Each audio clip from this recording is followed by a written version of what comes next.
Nadhim, thank you and welcome on board. Right, we have the usual list of questions, beginning with Ian Watson from the BBC.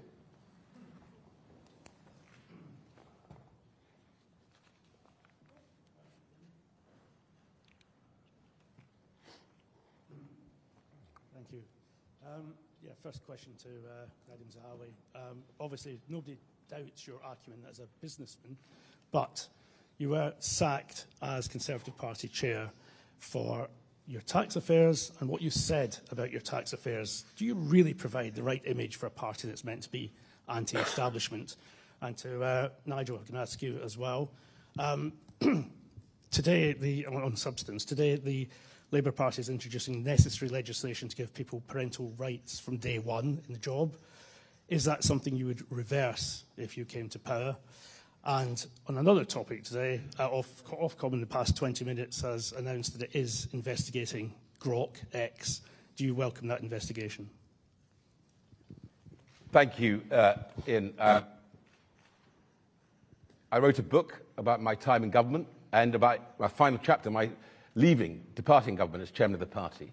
I built a great business in YouGov, and at some stage HMRC decided that I needed to pay more tax on that business, which I did. I had a choice, of course, by the way, which is to instruct my accountants to challenge HMRC, but of course they were reporting into me as Chancellor, and that's why I decided actually the appropriate thing to do was to settle. The mistake I made is not to be specific about the settlement in my declarations to the Cabinet Office, and I deal with that in detail in my book. And I absolutely think that politicians should be held to a higher level of accountability, but I shouldn't be precluded from doing the right thing via my country, and I think I've got a set of talents and experiences that I can lend the team that Nigel's building to be able to get this country back on track. Yeah, it's the big difference, really, between here and America. And by the way, America's growing at 4.3%. That was the last figure we saw, and we're not growing at all. And in America, we accept that people have companies that fail. In fact, most successful Americans boast about how many failures they've had. And I saw Leila Cunningham being attacked by the media because a couple of her investments in firms haven't worked. So what? You know, that's what it's all about. She risked her money. Some you win, some you lose. And there's nobody with a complex business empire that does not have to have negotiations at some point with HMRC. That is how the world works. And I'd much rather have Nadhim, who's been through that experience and come out the other end. And he could have just gone abroad. He could have just disappeared for a few years and not paid any tax, which, by the way, increasingly is what people are doing. So, yeah, you know, we've got a very, very broad range of people in this party, but I'm pleased to say we've got several people in the upper echelons of reform who've been successful in business, unlike the government, where not one of them has. I'm all for parental rights. It's just all about what that balance and relationship is with employers. And I think, you know, what we've seen with the employment rights legislation thus far in this government is employer after employer saying, we will take on fewer people. And the rapid rise of youth unemployment, I think, bears testament to that already. On Grok, I mean, nothing from the current set of regulators and government would surprise me when it comes to the suppression of free speech. Do we like and welcome the particular feature on Grok that's made the news over the weekend? No, but let's talk to Grok. They've already made one or two steps in our direction. My fear is we'll end up suppressing Grok and further suppressing free speech, and we do not want to do that. Catherine Forster, GB News.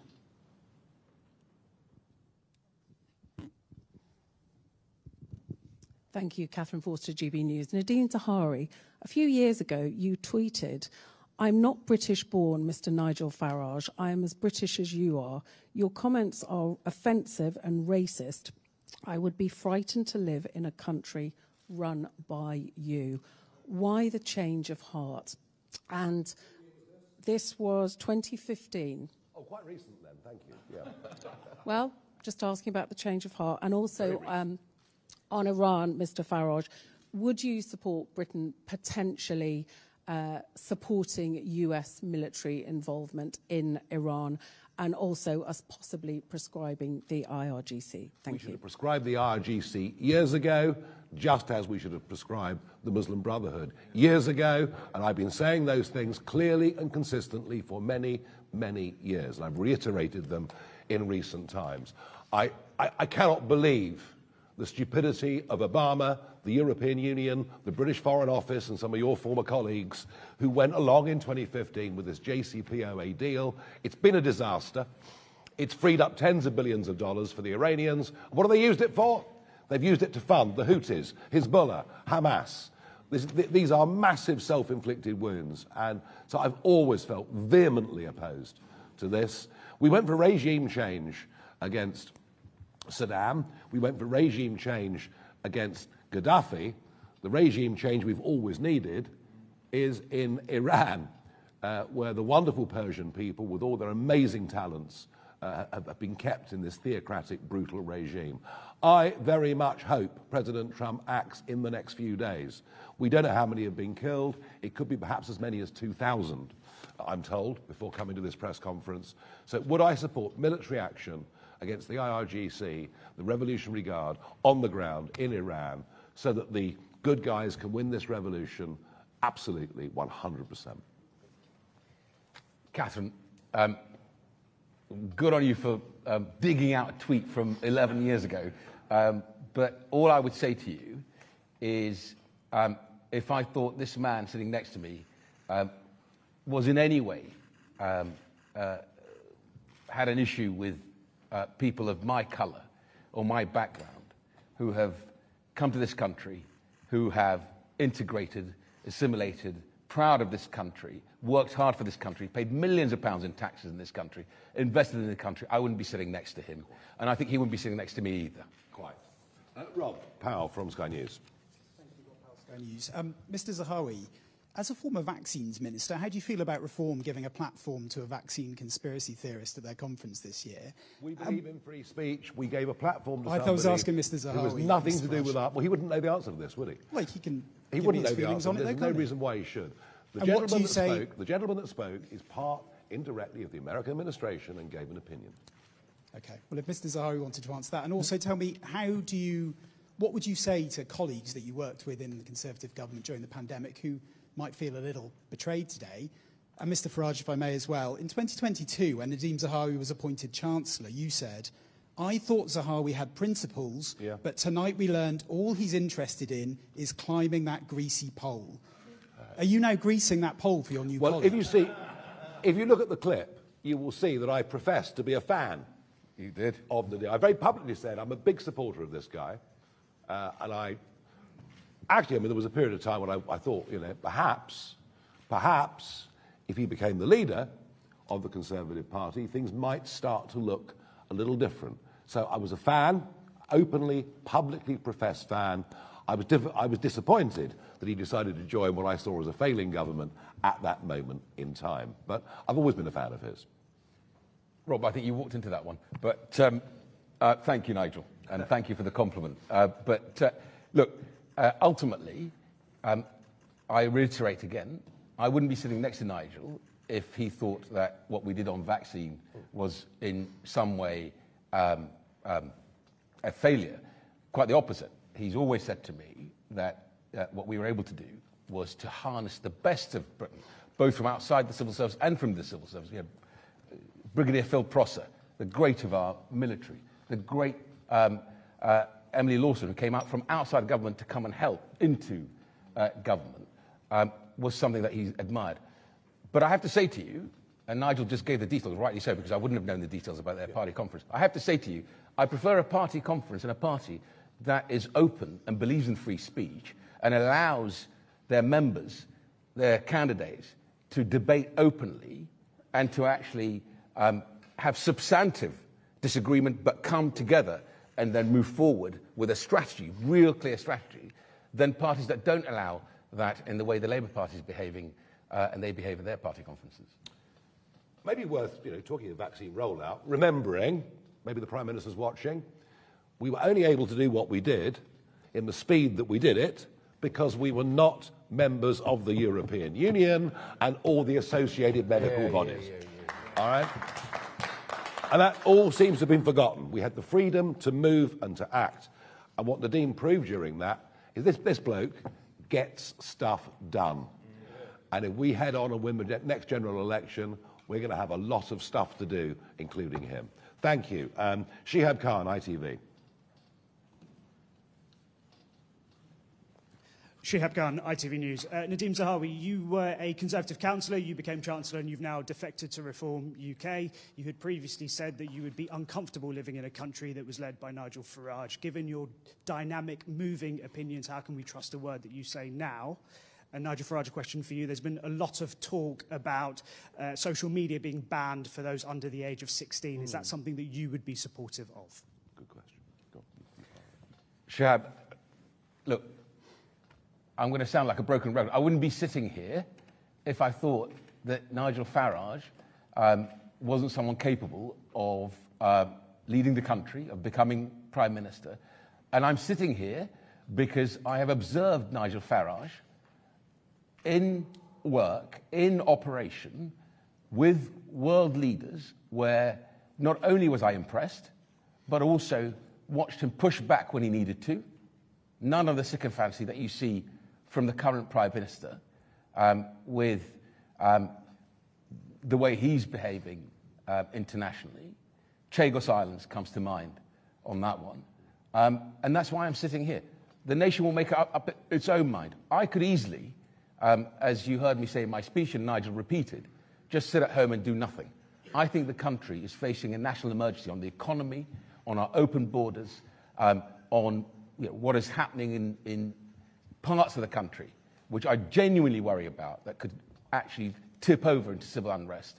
And I could just walk away, but I chose not to, and that's why I'm here. I 100% support the ban on smartphones in school. 100% support it. Yeah, leave them in a locker as you go into the school, maybe take them out lunchtime break, I don't know, but I 100% support that. When it comes to banning things, I'm not very keen generally on banning things. My answer would be, let's see where Australia is in 6 months' time. Let's see whether this actually works. Now look, we have laws, of course, about what age you can start drinking. I mean, do those laws actually stop people drinking under 18? I'm not sure they do. I would say, let's see the Australian experiment, let's see how it works, and then make our minds up. Thank you very much. Martina Bett from The Sun. Thank you very much. Martina Bett from The Sun. Given a lot of attention has been paid to social media and youngsters, I would like to know if you thought that worklessness among young people, mental health crisis and social media are linked. And if so, given you're against a social media ban for under 16s, what would you propose to do to tackle it? I didn't say I was against it. I said there's an experiment that's been started by the Australians, and let's see whether it works or not. I mean, I think that's a perfectly reasonable position to come in. Look, worklessness amongst young people is terrible. It's awful. Too many of them are being told they're victims. We have ADHD diagnoses that are, frankly, multiple times what they ought to be. And I do genuinely think if you tell a kid at 16, 17 they're a victim, they may well stay with that mentality through the rest of their lives. And my colleague Richard Tice has done some terrific work on Send, where he says the odd thing is huge numbers of people are getting put on these programs that shouldn't, and those that really need the help aren't frankly getting what they need. So there's a lot of thinking to do.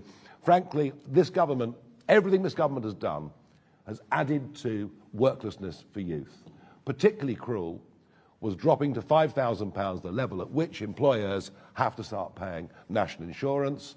And yeah, great, to put up minimum wage for youngsters by 20% sounds wonderful, but you add the cost of that, you add the cost of NI, you add the cost of everything else in a business, and there are many tens of thousands fewer people out of work, young people out of work now than there were this time last year. And my feeling, and I could be wrong, this is purely a guess from going around the country, but I don't think I can ever recall out in the provinces such a mood of negativity amongst Britain's small and medium-sized businesses. And I suspect you're going to see some shocking results from the British economy over the course of 2026, all of, part of which, why I think the general election will come much earlier than 2029. Martin Beckford from the Mail. Thank you. First of all, Mr. Zahawi, have you been promised any specific role with reform, either in opposition or in government, and will you stand as an MP again? And to Mr. Farage, are you still not worried that voters will see these increasing numbers of former Tory ministers and say there's no difference between you and them? Thank you. Thanks, Martin. No promises at all. I was a foot soldier in the Conservative Party. I am now a foot soldier in Reform UK because I genuinely believe the country cannot afford a decade of Labour government. And the only real hope for us of removing this government is to get behind Nigel Farage and his team. What's the difference between us? I spent a quarter of a century campaigning for us to leave the European Union. I had to fight the Conservative Party tooth and nail all the way through, apart from a few individuals who were able to break cover once the referendum hove into view. I have, since 2004, been against the mass expansion of the European Union to 8, then 10 former communist countries, because I realised, whilst we get some great people, frankly, the population surge would put pressure on housing, pressure on public services. You know, I advocated leaving the ECHR in 2020 from the middle of the Channel in Dover, saying unless we do, this trickle will become, well, I used the word invasion, which I got in terrible trouble for, but 190,000 people later, it's tough to think that I wasn't actually right. Net zero. Richard and I have campaigned against net zero for goodness knows how long. They put it into law. So the differences are enormous. And when people like Nadhim come to us and say, look, you know, we did one or two good things, but hands up, we got a lot wrong.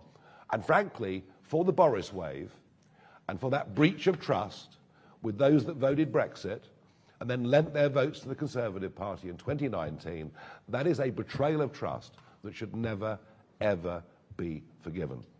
So, no, we are not going to become the Conservative Party 2.0, but our weakness is we lack front-line experience. I've always been very candid about that, and with people like Nadhim, they've been on the inside, you know, they know how government works, or perhaps more accurately, how government doesn't work. So we welcome his experience very much indeed. Thank you. Christian Cowgie, Express. It's a nice surprise. Nadhim, one of your other jobs, of course, was in the Cabinet Office. So I wonder if you're going to be helping specifically your other former defector, Mr. Kruger, with the preparations for that, and whether you have any thoughts on some of the more minutiae elements of how to dismantle the disruptive and overbearing civil service. Thank you, Christian. And I hope some of my experience and my input is to really work with Danny and his team on this. Why do I say that? Because I saw the best and the worst during the pandemic. So when I was appointed as the Vaccine Deployment Minister, I said to the then Prime Minister that I will only take the job on if I could speak with his authority. His response was to ask, what does that mean? I said that what it means, I've got to be able to access you in minutes and seconds and minutes rather than in hours and days. And we had to do that because if I didn't have that capability, I would have never been able to deliver just shy of 1 million doses a day from a standing start, no infrastructure whatsoever. The best was having people like Brigadier Phil Prosser, embedded into the NHS and his team, because he was in charge of supplying our brave men and women on the front line. And there is no excuse. You can't be, half an hour late when you have to deliver bullets and life-saving equipment to the front line of our military. Emily Lawson, who came from outside of government to actually fix things inside the NHS and then take on this role.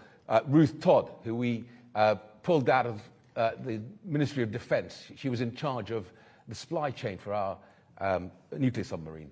I can tell you, all the manufacturers were frightened of Ruth more than anybody else, any minister or anyone else. It's putting that sort of team together.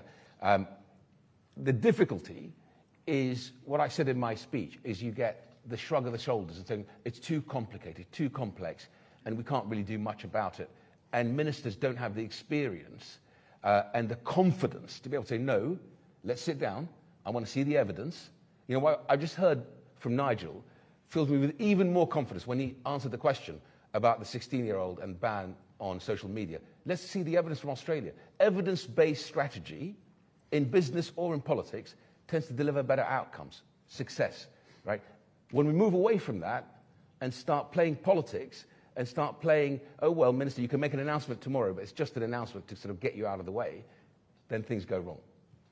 One of the other jobs, of course, that Nadhim did for the Conservative Party was to be the chairman of it and to raise a huge amount of money. And we're hoping he'll do much the same for us, amongst other things. Sorry about the pressure, but there we are. Tony Diver from The Telegraph. Hello, Tony Diver from The Telegraph. Mrs. Zahawi, on this point about COVID vaccines, I hear the point about free speech, but the doctor previously mentioned told Reform's conference that the vaccines that you rolled out may have caused the King's cancer. And he was described by David Bull as someone who worked with him to write Reform's health policy. So do you reject those views? And if they have shaped Reform's health policy, will you try to change it? I think you'll find David Bull actually spoke about vaccines on Friday night at our event that we held down at the Excel Centre with just shy of 3,000 people launching our London campaign. And I think you'll find, if you look at what Dr. David Bull, our chairman, said, how proud he was of the work, actually for centuries, that London had done and led the way in with vaccines. And as Nadhim said previously, you know, we get all sorts of speakers from all over the world, some of whom have different opinions. Can I just come in for Tony? Please. I expected more from you, right? That was a really stupid question, right? And it doesn't even deserve an answer. So try again next time. Right, Dan Bloom, Politico. I'm the nice guy here, you know, I mean... Thank you, Dan Bloom from Politico. Mr. Farage, I heard what you said there on Iran. More generally, when it comes to sort of Donald Trump's worldview, he's obviously, you know, in some ways becoming the sort of interventionist president overseas. Do you feel that him being the sort of the world's commander-in-chief more generally is not a thing that you would agree with? And Mr. Zahawi, I will try one more time with a stupid question.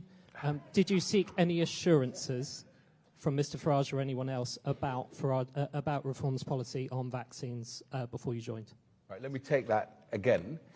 I still think it's a stupid question, and I'll tell you for why.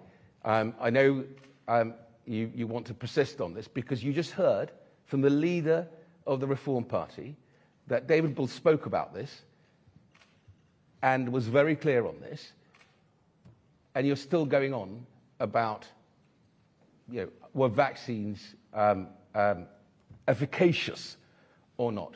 I would not be sitting here, nor would Nigel be sitting next to me, if we didn't agree that we did the right thing for the nation to get the vaccine program to the success that it achieved, the fastest vaccine rollout in Europe, if not in the world.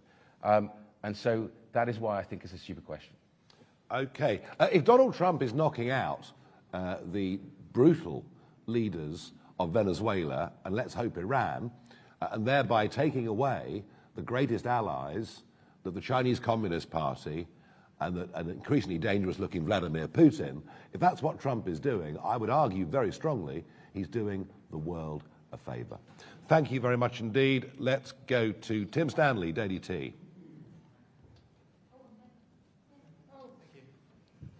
Tim Stanley, Daily T. Are you a one-man band? Joke! Clearly, joke! Clearly. Right. You're clearly not. There's a lot of people in this band, I can see that.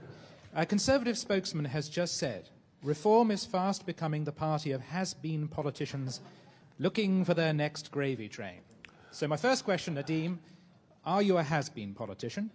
And Nigel, is there any Tory politician you won't take? What is your bar? How do you decide who to say yes to and who to say no to? And have you ever said no? No, that is a very good question. Have we said no to people? Yes, we have. Yes, we. Well, there we are. I'm not going to tell you that, am I? For goodness' sake. I mean, that's an even more stupid question. Look, we want people who believe in what we're doing, and the reason I was a fan of this guy, and rather hoped he would become the leader of the Conservative Party, is I could see, you know, on some of the really tough issues facing this country that others would rather simply brush under the carpet, like extremism, as you mentioned in your speech earlier, that this was a guy that had the conviction and that actually wanted to do it. So, you know, before the next question comes, yes, there are plenty of people in the Conservative Party currently talking to me, and some might fit and some really might not fit. But they all can see that May the 7th is an absolutely pivotal moment, after which there is a strong chance that the Conservative Party, after its couple of hundred years, will cease to be a national political party. Hence all the conversations that are going on. Tim, whoever the spokesman for my old party, I hope they'll ask the leader if I'm a has-been politician when she and her team came to me not too long ago without betraying confidences for my advice on how the party should move forward. So I think that speaks volumes for my ability. As I said earlier in my speech, I could just sit at home and enjoy my life, but I've decided to come forward and be a foot soldier for Reform UK, because I think it's our last chance to really get this country back on its feet. Maybe we should return the compliment to whoever gave you that statement and say you're and never will be, which strikes me as being perhaps the right way of looking at it. I'm starting to enjoy this now.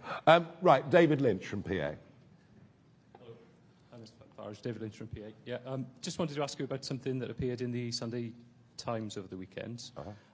There was reporting in that newspaper citing a source close to the Trump administration saying that Trump has totally lost faith with Farage and doesn't believe he is for real. Are you for real?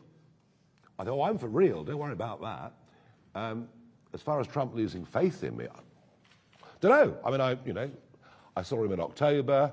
I sat with him in November at Mar-a-Lago and chatted about a few things.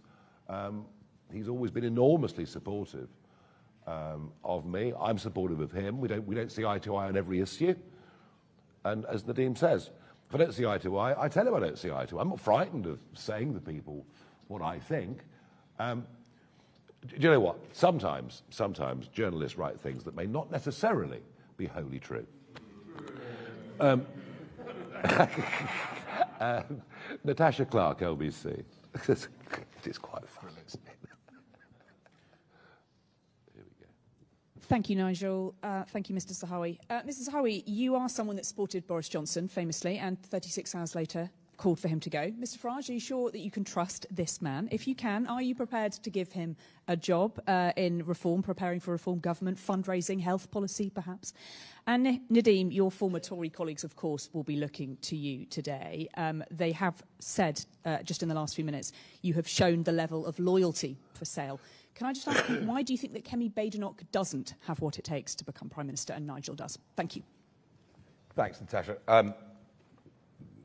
Boris Johnson decided to keep me on as Chancellor after his resignation. I think I've seen at close contact some of the pitfalls and the mistakes that Prime Ministers have made. And like Nigel, I'm not frightened of saying to my colleagues that we're making a mistake.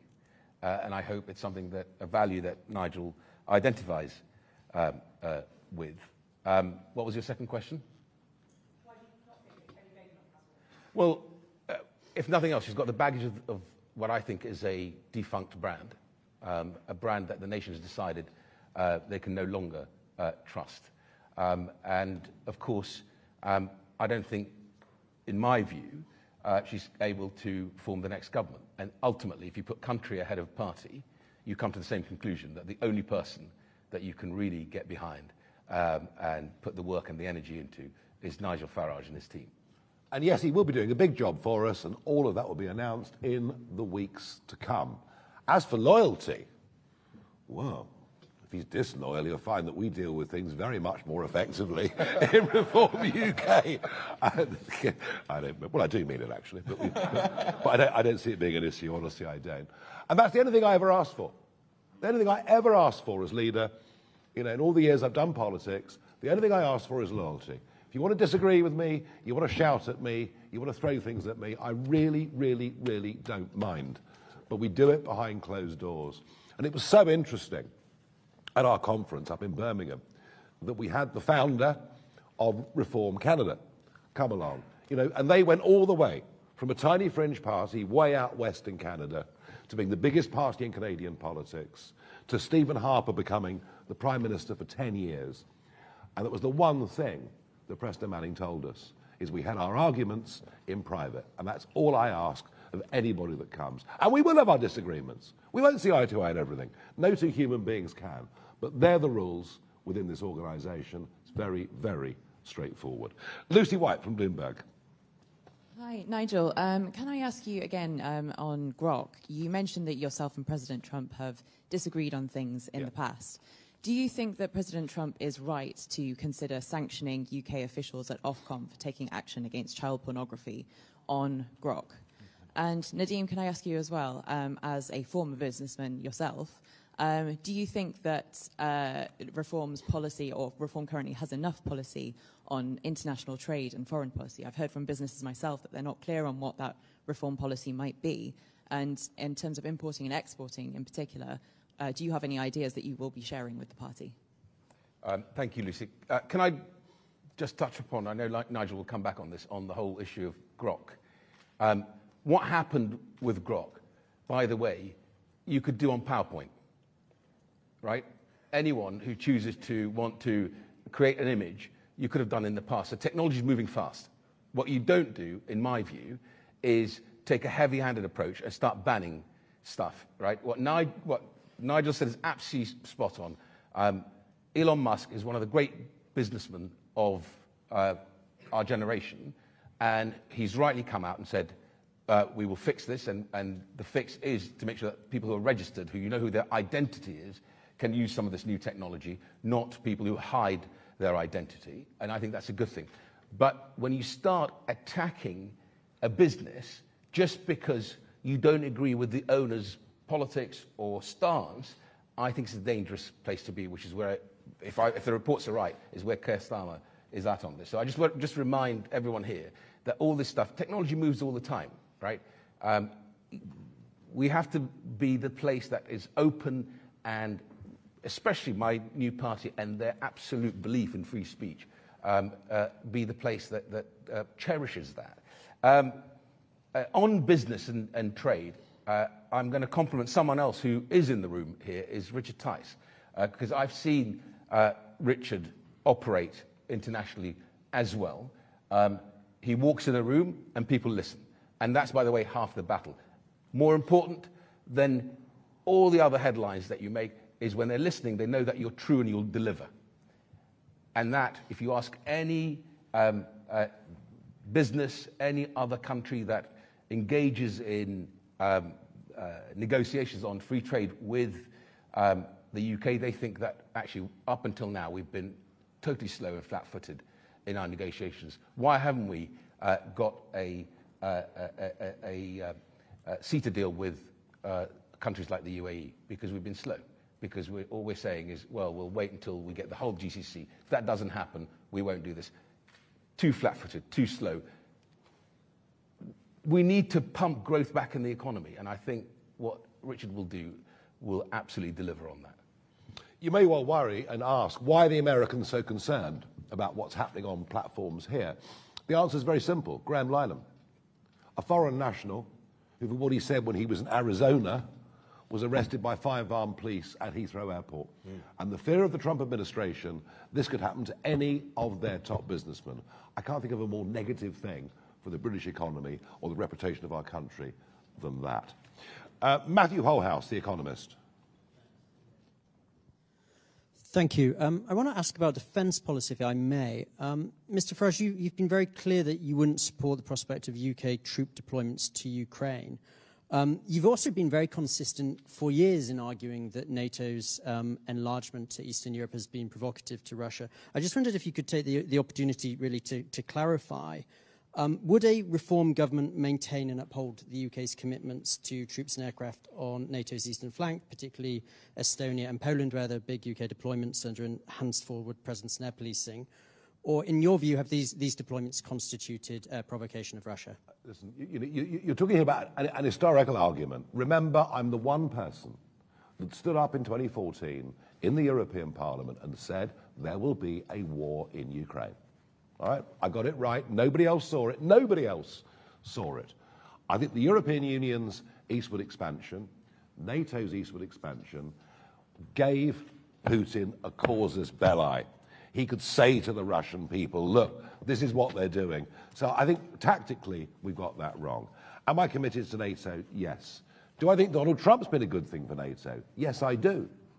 He's massively increased spending of NATO countries, having made the same pledges as every American president since Kennedy. The difference with Trump is when he says stuff, he actually means it. But overall, you know, I don't think anybody would deny that under 14 years of Conservative government, our services were hollowed out. At the end of the 14 years, we were spending less on defence than we had been under Gordon Brown, and probably not having gripped some of the procurement difficulties in that area as well. So we are very strongly committed to defence as a party. I suspect, you know, part of the benefit cuts in spending that we're going to have to make will be because we do need to spend more on the defence budget.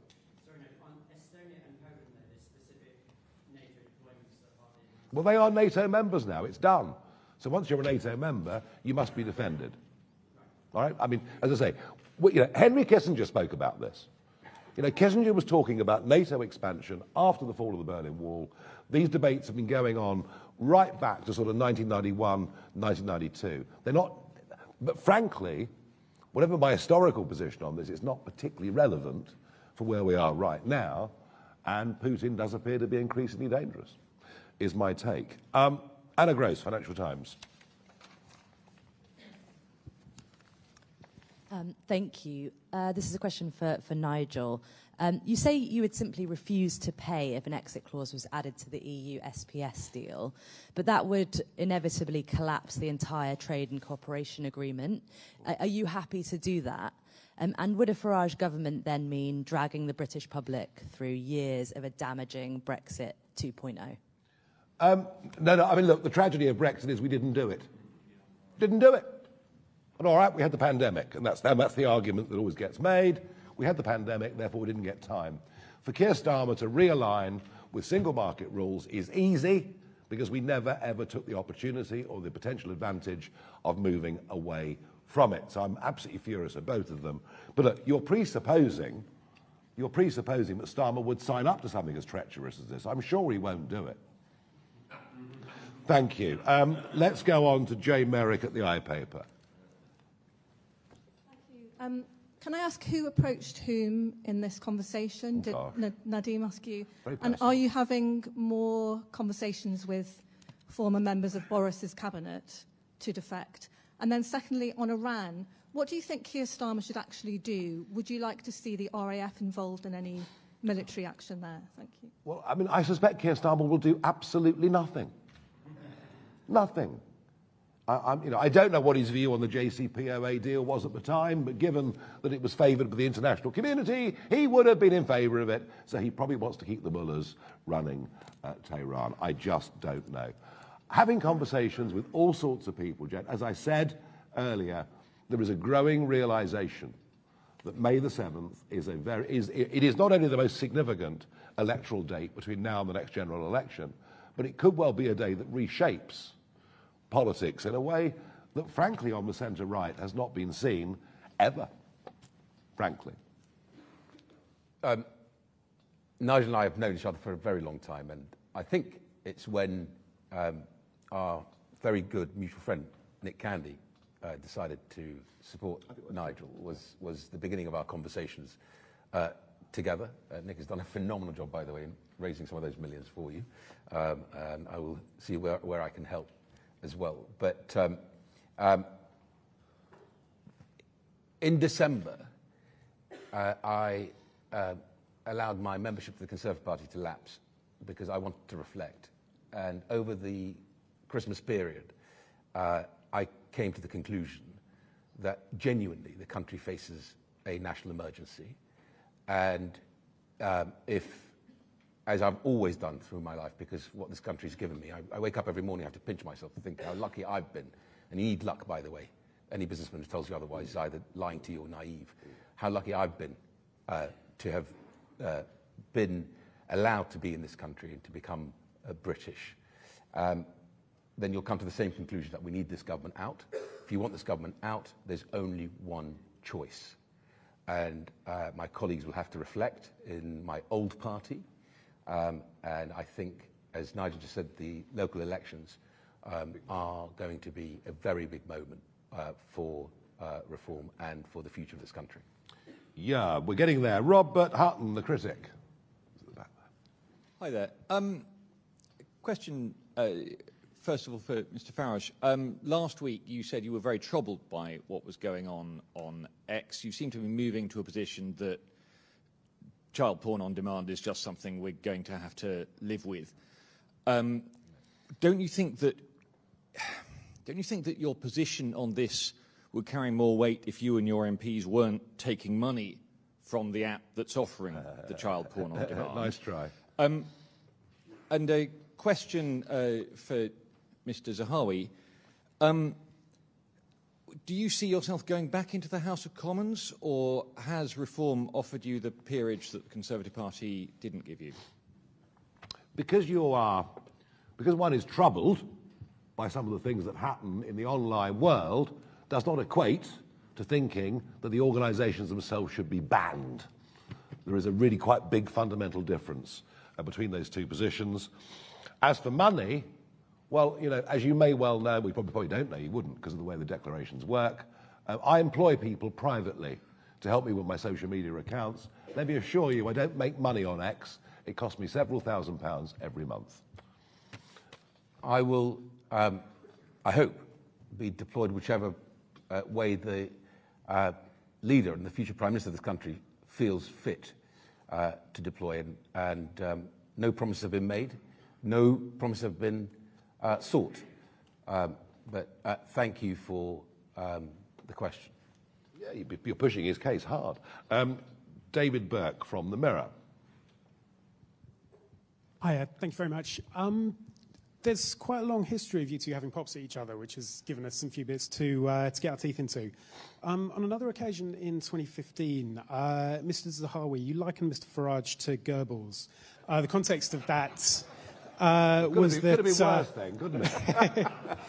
was that at the time, Mr. Farage, you were proposing ripping up legislation to prevent discrimination on the grounds of ethnicity and nationality in the workplace.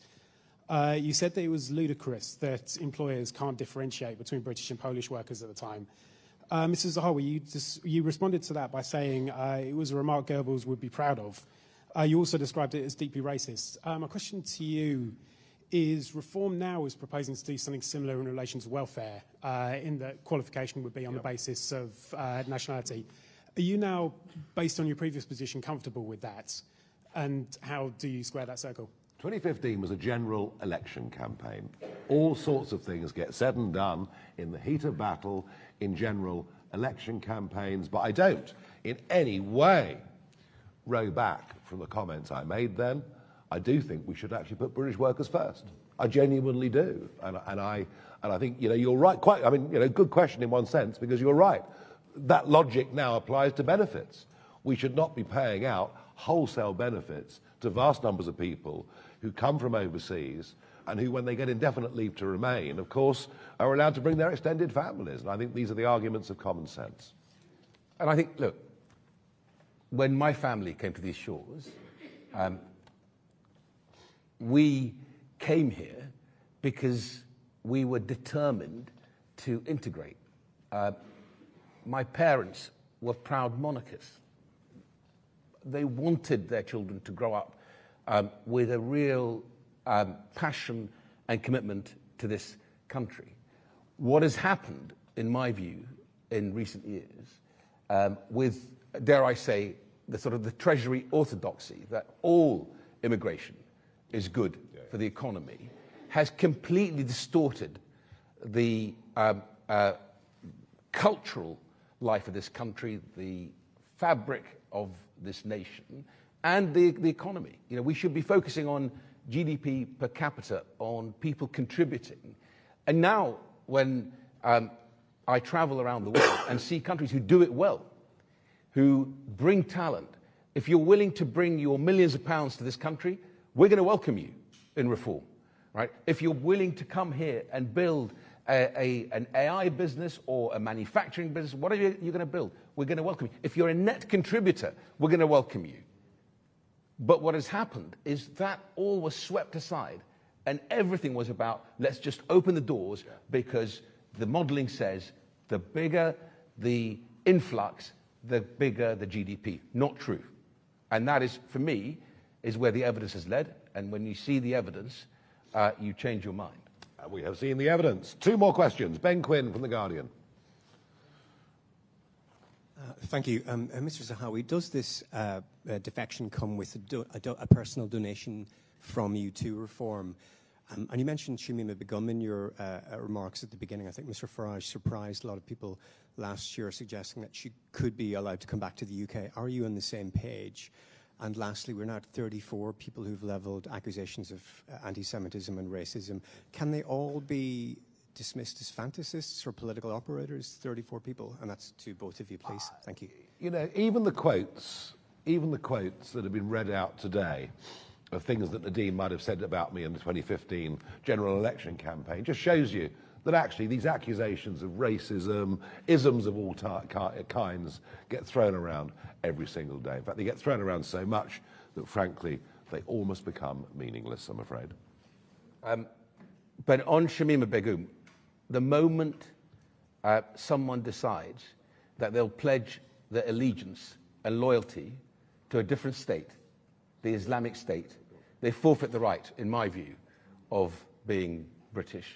And I think I would certainly not want to be in a government that would welcome Shamima Begum back, and I'm sure, I hope my then Prime Minister would work very hard to make sure that that never happens.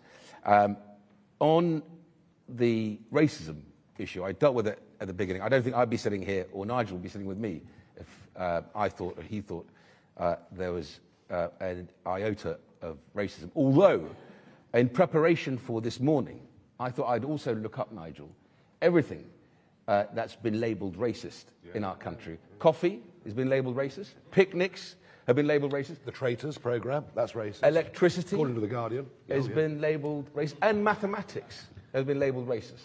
Yeah. This is a joke. Yeah. As for the donation, we haven't got the donation No out donation. of him. No donation yet. But he will be locked in a room with Lee Anderson after this press conference, and who knows, we might make some progress. Final question. Daisy Eastlake from The Times. Thank you. My first question about the defection. You said about how you're in conversation with more Tory MPs and former MPs about defection. Will you put a number on the further number of Tory defections set to come before May? And more generally, The Times reported this morning that the Home Affairs Select Committee is preparing to call for the Home Secretary to sack Craig Guildford, Chief Constable of West Midlands Police Force, over the decision to ban away fans from the Maccabi Tel Aviv match against Aston Villa last year. Farage, you've called for him to go in the past, but how long do you give Shabana Mahmood to sack him? The answer to your first question is no. And I'm amazed this Guildford bloke's still there.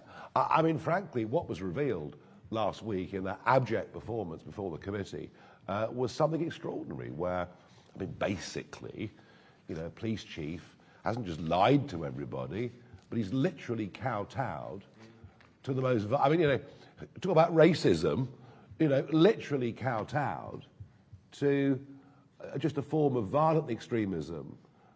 Again, and frankly, you know, it's quite funny, isn't it?